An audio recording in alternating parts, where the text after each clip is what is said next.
So now we have sort of a panel discussion that we want to do on how to communicate models to various different audiences, your sort of peers in academia, stakeholders in other parts of the public health sphere and things like that. And so what we're going to start with is sort of everybody's sort of number one tip for how to communicate modeling and modeling-based results and sort of how you did this experiment. I'll go ahead and start. For me, the number one thing is knowing your audience and knowing what will persuade your audience. So if you're talking to a lot of people who are not necessarily quantitative, showing them a wall of equations is not going to really sell them on anything. If you're talking to clinicians, you need to make sure to sort of ground it in their space. And I think that's the thing that's generally true for epidemiology. So I think that's a skill that, you know, a lot of people are familiar with, but is a really important one for mathematical modeling. Megan, how about you? Yeah, I think that is absolutely critical, is knowing your audience. And then I think another principle, which is the same important principle for communication in general, is have in your mind an understanding of what the main message is of your model and repeat it and repeat it and repeat it. Not to say that you should get rid of all of the complexity, but make sure right at the beginning people know what the question you were asking of the model and what the answer was, right? And when you're trying to communicate it, it's very easy to get lost in, well, I built an individual-based model and I parameterized it with, you know, these data, and here are my caveats and here are mine. But you have to say, I built this model to answer this question, and this is what the model output was. And here are some of the things I did, but then here's what the output was because it was built to ask this question. And I will third that knowing your audience is the number one part of model communication, and knowing what their priorities are and what the question they're trying to ask is, so that you know what the main point you want to get across. And agree with Megan, absolutely, you need to have your points of this is what I did, this is why, this is the answer, so that you repeat over and over so that it gets through to their head. Now, this is knowing your audience. We tend to, in my group, over focus on the simplicity and presenting the easily digestible part. So if you're talking to a scientific group, it's okay to show them the complexity. But if you're communicating outside of the scientific arena, it's best to just focus down on the main message. Pretend you're talking to a reporter or a politician. Get to the message. And I think that's actually a really good sort of segue to our first sort of topic for the panel discussion, which is that models have uncertainty behind them. You know, there's the famous all models are wrong, but some models are useful and things like that, which comes up every time you present modeling to someone comes up with that quote. So our first sort of topic discussion is communicating uncertainty and how we do that and how we think about doing that. And so we're going to go in the same order again, just to keep things easy and predictable. For me, one of the things that has been really helpful for me in communicating uncertainty is to occasionally focus on qualitative answers, especially when you're talking to policymakers. So if you were at SER and went to all the conference things, you saw Steve Cole give a lecture for the methodology award this year. He was teaching a survival analysis class I was in, and at the end of the semester, where we had done everything from sort of basic unadjusted models to some very sophisticated models, he asked the question, have any of these told you that giving HIV patients HAART is a bad idea? And the answer was no. You know, you could move the hazard ratio around a little bit, but the answer was like, HAART is amazing and is saving people's lives. You can say very similar things about models. So for example, you know, is COVID a threat to populations in jail? The answer to that is yes. And while there's uncertainty about whether that's, you know, 57 or 62% of the jail population will be infected, the answer is it will be a problem, and it will be a big problem.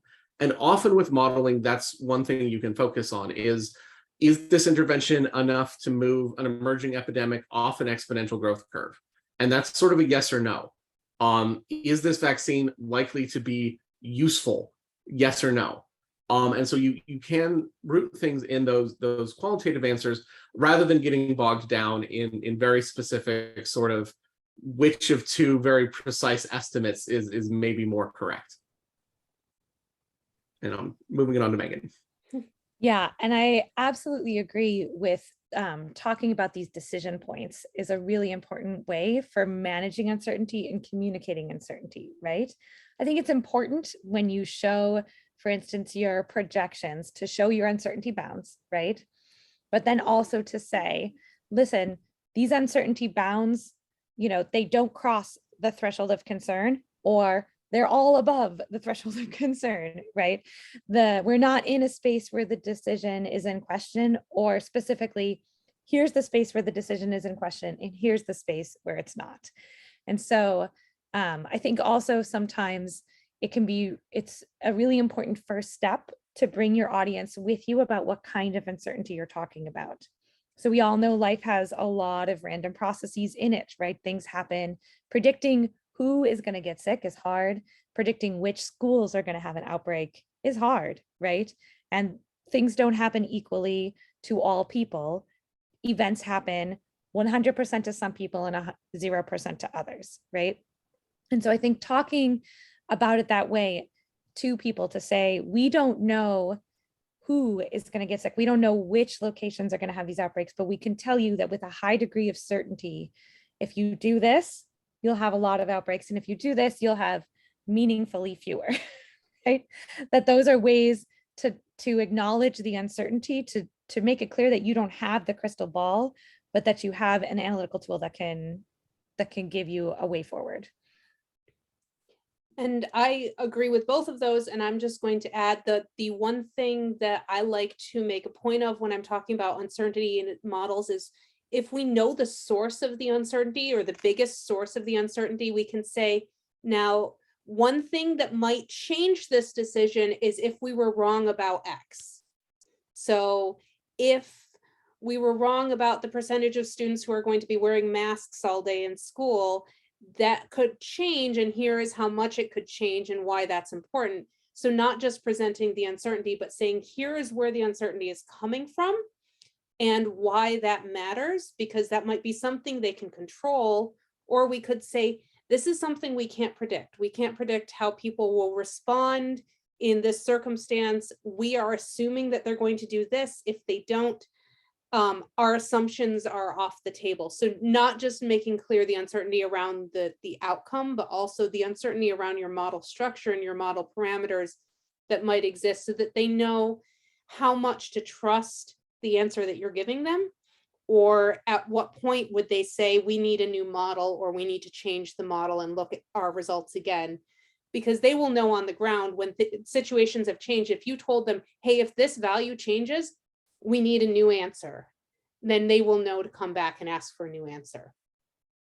And I'm going to affirm, even though my time was already up, I'm going to affirm what Becky said and say that it's the job of the modeler and the modeling team to do a lot of sensitivity analyses and scenario analyses, and to do them in response to the stakeholders that you are communicating with, as well as to do them in advance. And then to not come back and say, well, this changes your outcome 2.5%, or this changes your outcome 10%, but to say, this is a parameter, this is a data source, this is an input that meaningfully changes or doesn't your decision, right? That's the space in which you should be operating. And in pursuit of also stealing some time, I think that's an important thing, especially for this audience to consider, is that even if you've gotten to the end of this workshop and are like, okay, I am not going to do modeling, there is a massive role for observational epidemiology in modeling. Every time we say this parameter is really uncertain, that means there's room for a meta-analysis or a new study that looks at this, or a new sort of analysis that considers this in a particular context that's easier for the modelers to deal with. Those are all opportunities where, even if you're really interested just in sort of what is the traditional School of Public Health observational epi, there's still a lot of room to collaborate with modelers on helping build those things up. So moving on to another sort of area around complexity and uncertainty is forecasting, which is something modelers are often called to do and is often very, very difficult to communicate. I'm going to switch this up a bit so Becky doesn't just have to say, I agree. So I'm going to go ahead and start with Becky and then move to Megan, and then I'll end this one out. So how do you all deal with sort of uncertainty around forecasting. Do you forecast and things like that? So I do get involved in forecasting, although not around mathematical models of a disease, but forecasting mosquito-borne illness and mosquito risk with weather and other parameters. And the forecasting that we do, we try to build it around modeling types that aren't very popular in SER, I'm sure. So we do a lot of regressions, multivariable regressions that are just looking at associations, but they're very useful for forecasting. When it comes to the mathematical models of a disease, I don't like them as much for forecasting because there are so many assumptions built in that trying to make sure that you have built the model that is going to give the results, you're going to make mistakes sometime. And I can't remember who said predicting is hard, especially about the future. It's really hard to predict the future. We're outside the bounds of our statistical model there. We're moving into an area that we haven't had data on. So I tend not to use my models for forecasting. I tend to use them for more qualitative and decision-making purposes. I also steer clear of forecasting in as much as possible. And I think that is in many ways the nature of the questions that I'm asking, which are often about, what if we use this vaccine in this particular population? What if we used, what if we had a vaccine for this? Often you don't have the product yet. You don't know when the product is going to roll out. You don't know if it's going to be acceptable. You don't know how much vaccine hesitancy there will be. And I think so it's important then to talk to the people that are the consumers of your model and to talk to your audience and say, this is very much a what if, right? This is a projection. This is a what if we could get, coverage of this maternal immunization program that looks like the maternal influenza immunization program. But of course, knowing that you're not going to have precision and that also 3-4 years from now, your maternal influenza immunization program may have a different coverage, it may be in a different population, that these are all things that are always changing, but that doesn't mean you can make no decisions. It just means you need to be really clear that this is a what if decision tool, not a forecast that says, I know exactly 56.5% of pregnant women in the year 2030 are going to use this product if it's available, right? Those are two very different things. So I'm also going to admit that I don't do a lot of forecasting. Part of that is because the sort of environments I work in, hospitals, are very small, and so highly subject to stochasticity. And so if forecasting outbreaks is hard, forecasting outbreaks in small populations is sort of double plus hard. And so I try to stay away from it. I have done forecasting though in the past. When I was a postdoc, we ended up doing a lot of forecasting for the Ebola epidemic. And I think the thing that a lot of individuals took from that, not only in sort of the group I was in, but in the field generally, is to be really cautious about how far one makes a forecast out. Because Megan alluded to this idea that a bunch of things are going to change and there's a bunch of uncertainty about your thing. And when you forecast, what you're essentially saying is, okay, so if what is happening right now just keeps going on, where do we get? And how long you think something will just keep going on will determine the reliability of your forecast. So for example, during the Ebola epidemic, we were being asked for 3 or 6 month forecasts that at the moment assumed that essentially the Western world and various NGOs and things like that hadn't responded to the Ebola outbreak yet. But the people asking us for these forecasts were the CDC, the NIH, the DoD, Doctors Without Borders, like organizations that will go intervene based on this. So you would give them a forecast and go, the moment you guys go, oh, this looks bad, the scenario we were modeling changed because we couldn't forecast that. And so that's one of the important things is, and I think we've seen this a lot in the COVID epidemic, is a lot of more experienced modeling groups that have done a lot of forecasting very much tightened up how far that they thought they could forecast. And, okay, so in 2 weeks, things are probably roughly the same as they are right now. Versus, in 6 months, nothing is ever the same in 6 months, especially during something that's very rapidly evolving. And so that's, I think, one of the things for forecasting is to think about just how bold you're comfortable being with how far out you can get. There's a tendency and a desire and a demand for really long-term forecasts. Can you tell us, where we'll be when schools open, this summer for COVID? And the answer is no.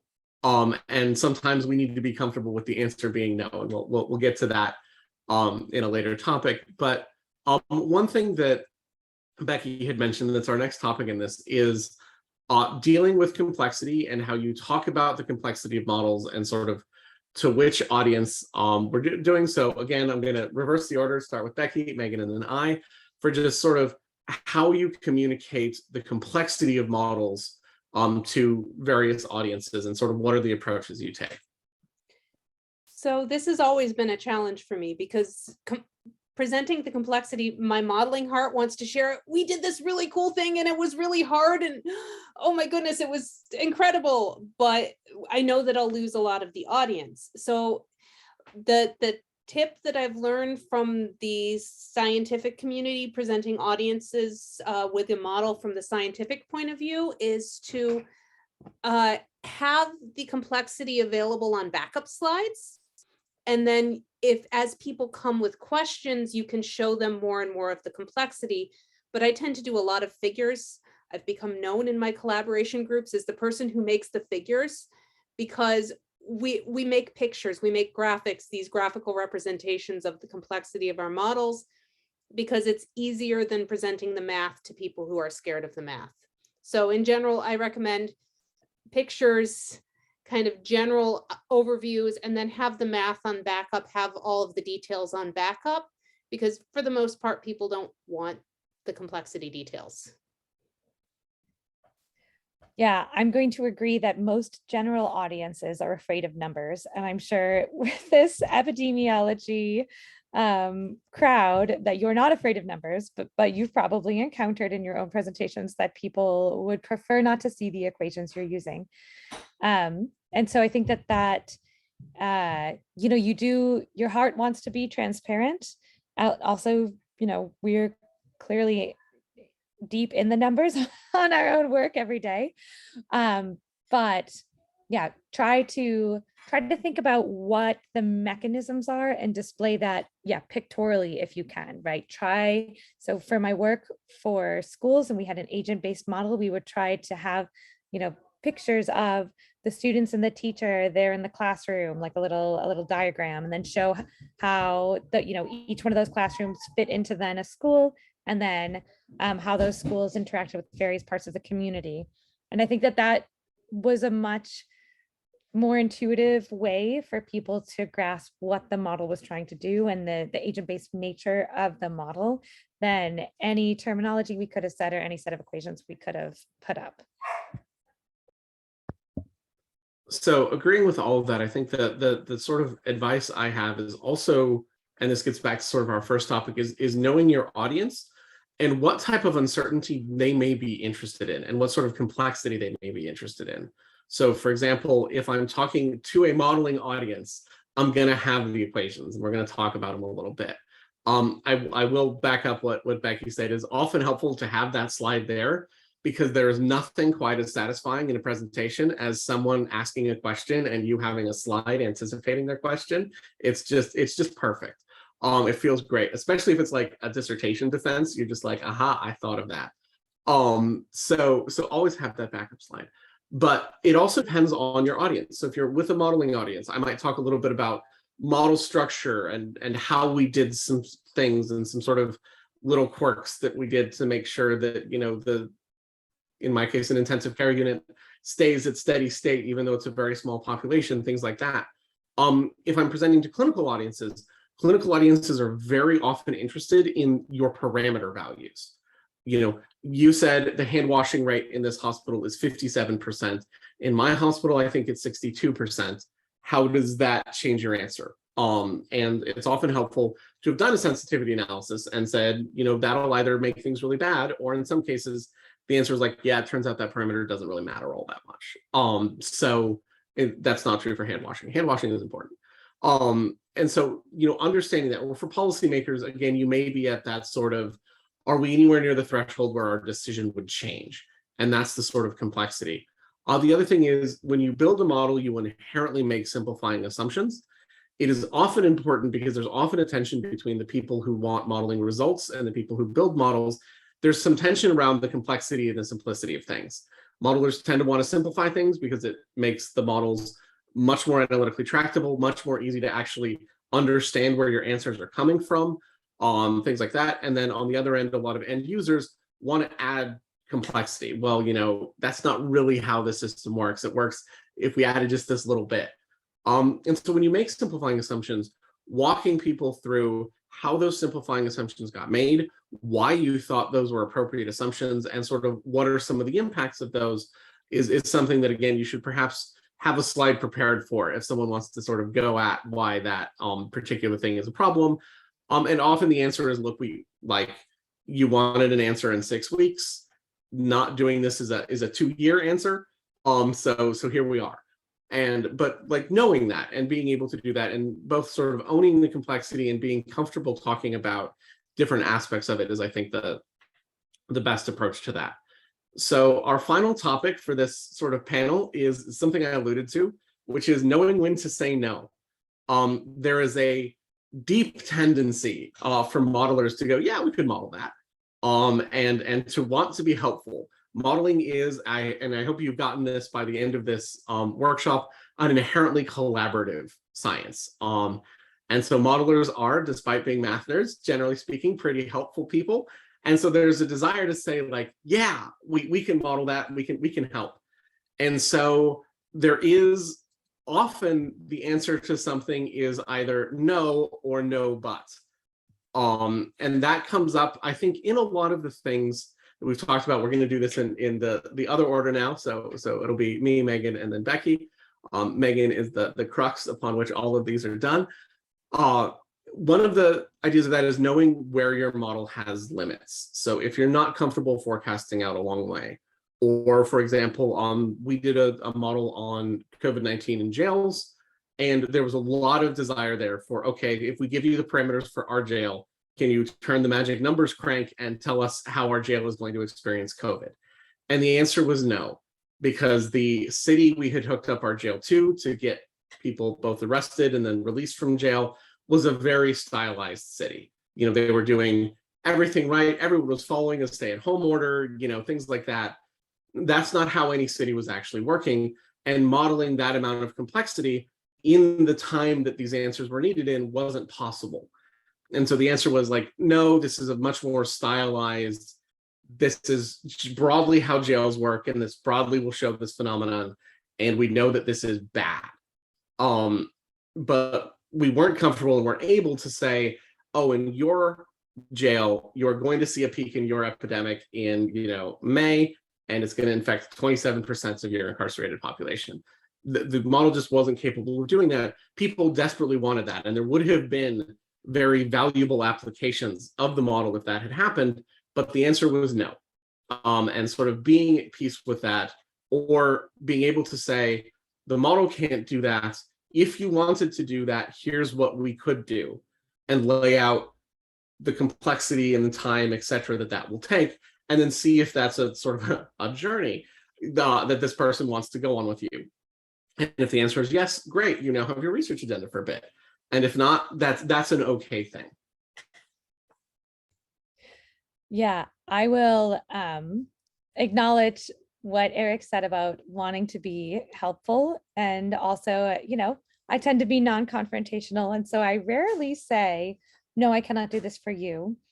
But, it's often really important when somebody approaches you and they think that they have data that could be suitable for a model, or if you're approaching a modeler and thinking you have data that is absolutely perfect for a model, have the really concrete conversation that says, where do these data fit in as a parameter?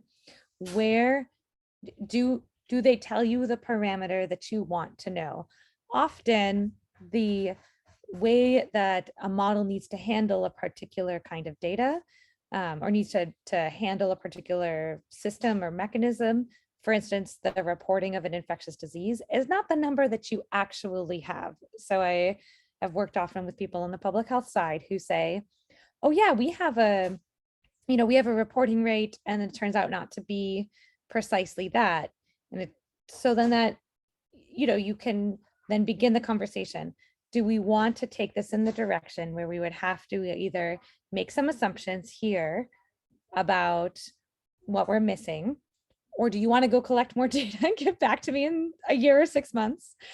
Or do we want to use something from the literature that's not your data? Or are we abandoning this project, right? These are all options. They're all paths that you could have, but I think that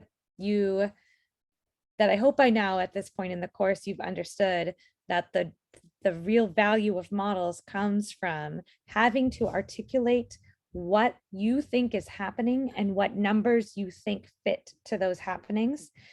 And if the data doesn't actually describe the phenomenon that you think is happening in your model, then that might be a point where you can't do that model. And my way of saying no is often to take advantage of the fact that model is a very nebulous word. And so sometimes people come to me and say, we want to model this. And I can say, yes, we can model that. No, we cannot build a mathematical model for that, but we can model it statistically. We can build a statistical model for that, or we can build a mental model, a mental map of the system, but we can't actually put numbers to it. Or that's not a topic to address with the type of modeling that you're talking about. Let's redirect to a different approach. And that's actually what I've had to do most often, especially during the COVID-19 pandemic, is tell people that's not a question that you want to try to answer with a mathematical model. You want to go to a statistical model, and here are the data that you need and the approaches you need. Because people think that mathematical models are these magical things that can answer all questions, and they aren't. They're designed for a purpose. And so saying no, but is often very helpful. As Eric said, no, we can't do that with a mathematical model, but we can do it with a statistical model. Or no, but if, as Megan said, you want to go into the field and collect a whole bunch of data, we might be able to do it in the future. I've used both of those arguments. Usually but you need to go collect a lot of data means that they're going to say, okay, never mind. So there is that, but yeah, the no but is important. And yeah, we like to collaborate. We don't want to say no. All right, so that's the end of this panel video. Thank you, Megan and Becky, and we'll move you on to our next module.